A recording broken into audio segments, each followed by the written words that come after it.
শিষ্য খুঁজেও পাওয়া। এই সংসারের মধ্যে যেরকম সদ্গুরু অনেক সৌভাগ্যে পাওয়া যায়, তদ্রূপ সৎ শিষ্যও কিন্তু অনেক ভাগ্যে পাওয়া যায়। ভজনানন্দী শিষ্য, যে ভজন করে, সাধন করে, ভগবানের প্রতি নিষ্ঠাবান হয়ে থাকে, এমন আচার বিচার যুক্ত শিষ্যও কিন্তু অনেক ভাগ্যে পাওয়া যায়। না হলে আজকাল তো শিষ্য কিরকম, গুরুদেব এসেছে, দৌড়ে গেল গুরুদেবের কাছে, তাড়াতাড়ি আলমারি থেকে গলার মালাটা বের করলো, তাড়াতাড়ি করে গলার মধ্যে মালা পরলো, তাড়াতাড়ি তিলক করে গুরুদেবের সামনে চলে গেল। গুরুদেব চলে গেল, আবার মুখ ধুয়ে নিল, আবার গলার মালা খুলে আলমারির মধ্যে রেখে দিল।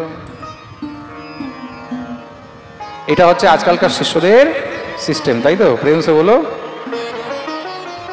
গুরুদেব বলছে দেখো নিরামিষ খাবে, আমিষ খাবে না, বলে হ্যাঁ গুরুদেব ঠিক আছে।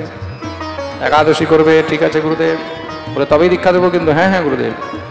গুরুদেব দীক্ষা দিয়ে চলে গেছে। শিষ্য হোটেলে গিয়ে ওখানে মহারাজ বলছে কোথায় সব থেকে বড় ঠ্যাংটা নিয়ে আসো। এগুলো আজকালকার সিস্টেম চলছে, প্রেম সে বলো। তো মনে রাখবে, যেরকম সদ্গুরু অনেক সৌভাগ্যে পাওয়া যায়, তদ্রূপ সদ শিষ্য অনেক সৌভাগ্য পাওয়া যায়। দেবর্ষী নারদ দেখলেন এমন শিষ্য আর আমি কোথায় খুঁজে পাবো। কেন আজকাল শিষ্যরা কি করে, গুরুর উপরে গুরুগিরি করে। শিষ্যরা গুরুর উপরে গুরুগিরি করে। এক শিষ্য হয়েছে, নতুন নতুন আশ্রমে এসেছে, গুরুদেব তাকে সেবা দিয়েছে, গুরুদেব সবজি টবজিগুলো তাকে দিয়েছে, বলে এগুলোকে সব আমানিয়া করবে। সুন্দর করে সবজিগুলোকে মহারাজ যেমন তেমন করে আমানিয়া করে গুরুদেবের কাছে এনেছে। গুরুদেব, হ্যাঁ বেটা, বলে নেন আপনার সবজি টবজি সব কেটে দিয়েছি। তো গুরুদেব বলছে বেটা কেটে দিয়েছি বলতে নেই, বৈষ্ণব ভাষায় কাটাকাটি হয় না, তাহলে বলে আমানিয়া করেছি। কি বলতে হয়? আমানিয়া। বৈষ্ণব ভাষায় আমানিয়া বলতে হয়। বলে আচ্ছা আচ্ছা ঠিক আছে। এবার মহারাজ বাসন মাজতে গেছে।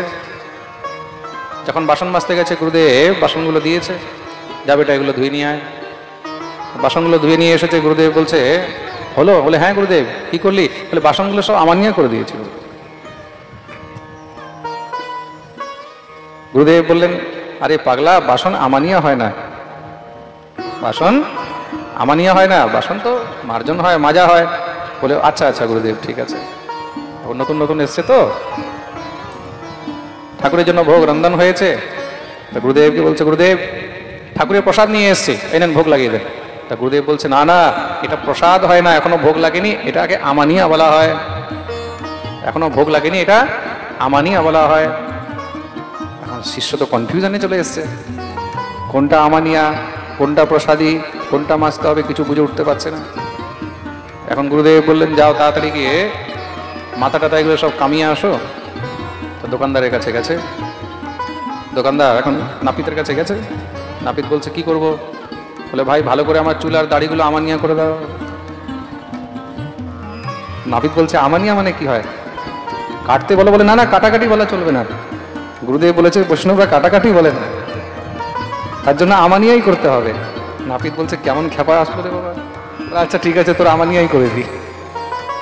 ভালো করে চুল দাড়ি টাড়ি কাটিয়ে যখন গুরুদেবের কাছে গেছে, গুরুদেব বলল হয়ে গেছে? বলে হ্যাঁ গুরুদেব, আপনি যেমন বলেছেন ভালো করে আমানিয়া করিয়ে এসছি। কি আমানিয়া করেছে? বলে চুল দাড়ি আমানিয়া করে এসছি। আরে পাগলা, চুল দাড়ি তো মানুষ কাটিয়ে আসে, আবার আমানিয়া? বলে আপনি বলেছেন যে কাটাকাটি বলবি না, আমানিয়া বলবি, বৈষ্ণবদের ভাষায় সব আমানিয়া। একবার বলেন কাটাকাটি বলবি না আমানিয়া, একবার বলে আমানিয়া বলবি না, কোনটা কি করবো? গুরুদেব বলে ভাগ এখান থেকে, চল। প্রেম সে বলো। আজকাল মহারাজ এরকম শিষ্য হয়। বলিয়ে ভক্তবৎসল ভগবান কি। ধ্রুবের মতন এমন শিষ্য আর কোথায় খুঁজে পাবে? তা দেবর্ষী নারদ খুব সুন্দর করে দীক্ষা প্রদান করলেন। কিসের? দ্বাদশাক্ষর গোপাল মন্ত্রে দীক্ষা দিয়েছেন। ওম নমো ভগবতে বাসুদেবায়। মন্ত্রেণানেন দেবস্য কুর্যাৎ দ্রব্যময়ীম বুধ। দ্বাদশাক্ষর গোপাল মন্ত্রে দীক্ষা দিয়েছেন। মনে রাখবেন, গোপাল মন্ত্র দ্বাদশাক্ষর হয়, গোপাল মন্ত্র দশাক্ষর হয়, আবার গোপাল মন্ত্র অষ্টাদশাক্ষর হয়। তার জন্য যারা এখানে বসে আছেন সবাই মন দিয়ে শুনবে, বা যারা লাইভ শুনছে তারাও মন দিয়ে শুনবে। আপনার শ্রী গুরুদেব আপনাকে কোন মন্ত্র দিয়েছে, প্রথম কথা তো সেটা অন্য কাউকে বলতে নেই। দ্বিতীয়ত কথা, আপনাদের ঘরে অনেক সময় দেখবেন অনেক বৈষ্ণবরা আসবে, তারা আপনাকে বলবে তোমার গুরুদেব তোমাকে কি মন্ত্র দিয়েছে।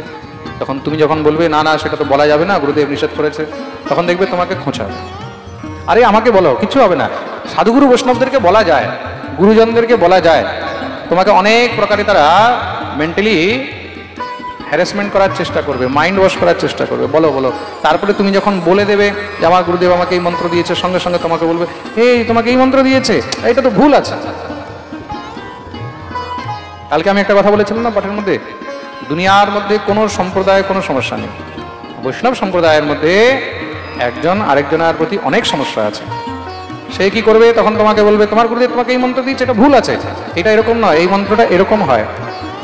তা যে আপনার মন্ত্রের মধ্যে ভুল ধরছে বুঝে যাবে যে এই ব্যক্তি মহাফ্রড, এই ব্যক্তি মহাফ্রড। সঙ্গে সঙ্গে তার থেকে সাবধান থাকবে। আপনার গুরুদেব আপনাকে যা মন্ত্র দিয়েছে সেই মন্ত্রই আপনার জায়গায় ঠিক। গুরুদেব আপনাকে শুধু যদি রাম মন্ত্র দিয়েছে, শুধু যদি কৃষ্ণ দিয়েছে, যদি এতটুকু দেয় শ্রীকৃষ্ণায় নমঃ, সেটাও আপনার জন্য মন্ত্র। মন দিয়ে শুনবে কিন্তু, এটা হলো ষড়াক্ষর মন্ত্র, এটা হলো যদি বলো ষড়াক্ষর মন্ত্র। মন্ত্র বিষয়ে আপনাদের কোনো নলেজ নেই, নলেজ আছে? মন্ত্র বিষয়ে নলেজ আছে? ষড়াক্ষর মন্ত্র কি হয় কোনো নলেজ নেই, অষ্টাক্ষর মন্ত্র কি হয় কোনো নলেজ নেই, দশাক্ষর মন্ত্র কি হয় কোনো নলেজ নেই, নাথিং। তার জন্য আপনারা কখনো কারোর চক্করে পড়বেন না। আপনাকে আপনার গুরুদেব যা মন্ত্র দিয়েছে আপনি সেটাই জপ করবেন। আমাদেরকে কেন আছে, কেন কি আমরা এইসব নিয়ে সবসময় চর্চা করি। আর চর্চা করি বলতে শুধু গৌড়ীয় বৈষ্ণব সম্প্রদায়ের মধ্যেই চর্চা নয়, আমি নিজের জীবনে আলাদা আলাদা অন্যান্য সম্প্রদায়ের বৈষ্ণবদেরও অনেক সঙ্গ করেছি। রামানন্দী সম্প্রদায়ের মধ্যে কি কি মন্ত্র হয় সেগুলো আমার জানা আছে, পুষ্টিমার্গীয় সম্প্রদায়ের মধ্যে কি মন্ত্র হয় সেটাও আমার জানা আছে, নিম্বার্ক সম্প্রদায়ের মধ্যে কি মন্ত্র হয় সেগুলো আমার জানা আছে।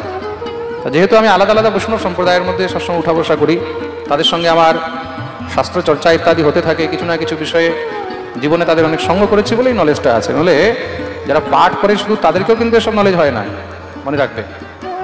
এই নলেজটা কিন্তু আমার গ্রন্থ থেকে হয়নি, এই নলেজটা আমার হয়েছে সাধু বৈষ্ণবদের সঙ্গ করে, আলাদা আলাদা সম্প্রদায়ের আচার্যদের সঙ্গ করে, তাদের সঙ্গ করে অনেক কিছু পেয়েছি। মনে রাখবে, শাস্ত্র পড়ে গ্রন্থ পড়ে বই পড়ে কখনো নলেজ সম্ভব নয়। তার জন্য আপনাদেরকে গুরুজনের সঙ্গ করতে হবে। তা কেউ যদি আপনাকে ভুলভাল বলছে এসব কথা, তখন বুঝে যাবে যে সে মহা ফ্রড। আপনার যদি ভগবত প্রাপ্তি হয়, এক মন্ত্রেই ভগবত প্রাপ্তি হবে। ভগবত প্রাপ্তি নিষ্ঠা করে এক মন্ত্রেই হবে, আপনাকে 10 মন্ত্রের প্রয়োজন নেই। এবার দেখবেন কেউ আপনার সঙ্গে আবার নাটকবাজি শুরু করে দেবে। আরে আপনাকে অমুক গায়ত্রী দিয়েছে, আপনাকে অমুক বীজ দিয়েছে, আপনাকে অমুক ইয়ে দিয়েছে, আপনাকে কিছুই দেয়নি। আরে মূর্খানন্দ সরস্বতী, ভগবানকে পাওয়ার জন্য একটি মন্ত্র যথেষ্ট। মনে রাখবে, একই সাধে সব সাধে, সব সাধে সব যায়। 10টা নৌকায় পা দিয়ে তুমি কখনো পার হতে পারবে না। ভগবত প্রাপ্তির জন্য একটি মন্ত্রই সার্থক, ভগবত প্রাপ্তির জন্য একটি মন্ত্রই সার্থক। এটা খুব ভালো করে মন দিয়ে বুঝে যাবে। যারা এখানে ভাগবতকে বুঝতে চায়, ভগবত ভজনের পদ্ধতিকে বুঝতে চায়, তাদের জন্য বলছি কিন্তু। যারা ভজন নিয়ে প্রপঞ্চ করতে চায় তাদের জন্য নয়। যারা মনকে একাগ্র করে, মনকে শান্ত রেখে ভগবানকে একাগ্রভাবে ভজন করতে চায়, এই কথা তাদের জন্য। ভগবানকে পেতে হলে একটি মন্ত্রই যথেষ্ট।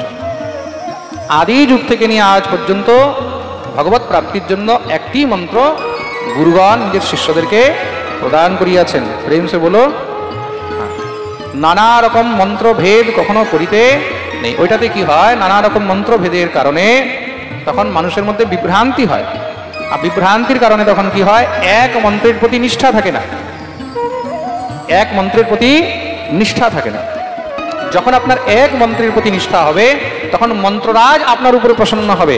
আর মন্ত্ররাজ প্রসন্ন হলে তখন মন্ত্রের অধিপতি দেবতা, মন্ত্রের যে দেবতা, যে ইষ্ট, তখন সে আপনার উপরে সহজে কৃপা করবে। তার জন্য অনন্য ভাবে, নিজ ধর্ম ভাবেতে অনন্য ভাব দিয়ে একাগ্রচিত্ত হয়ে, একনিষ্ঠ হয়ে এক মন্ত্রই জপ করিতে হইবে। প্রেম সে বলো। আপনি যেটাই জপ করবেন, একটার প্রতি নিষ্ঠা রাখবেন। তাই এখানে দেবর্ষি নারদ শ্রী ধ্রুবজি মহারাজকে একটি মন্ত্র প্রদান করেছেন, দীক্ষা মন্ত্র। কি মন্ত্র? ओम नमो भगवते वासुदेवाय।